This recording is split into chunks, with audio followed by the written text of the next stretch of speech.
ఏంటమ్మా వంట చేస్తున్నావా? నాకు తెలియక అడుగుతాను. ఇంకెంతకాలం మగరాయిలాగా ఊళ్ళెంబడబడి ఉద్యోగాలు చేసుకుంటూ తిరుగుతావు?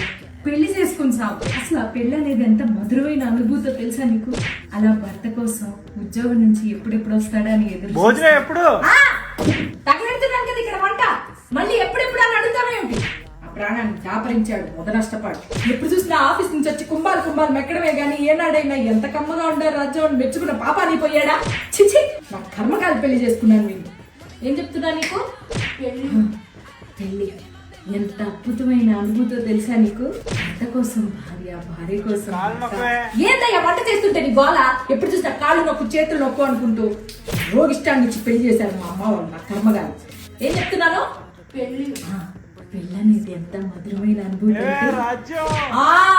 ఇంకోసారి పిలిచావంటే చెప్పు తెగేసి కొడతా నిన్ను.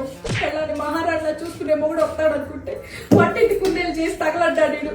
నా కర్మ కొద్ది దొరికాడు. ఆ రోజు మా అమ్మ మాట వినకుండా ఉంటే ఎంత హాయిగా ఉండేది. ఏం చెప్తున్నానే? పెళ్లి చేసుకోవడం.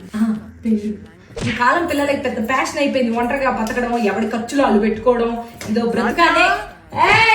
ఇంకొకసారి పిలిచావంటే గొంతులో గుచ్చుతానా? పవిత్రంగా తగిలాడు. ఏమంటున్నాను? పెళ్లి చేసుకోమా అలా వినాలి మాట కూతురంటే. 30 ఏళ్ల క్రితం నేను మీనానే మా అమ్మ మాట విన్నాను.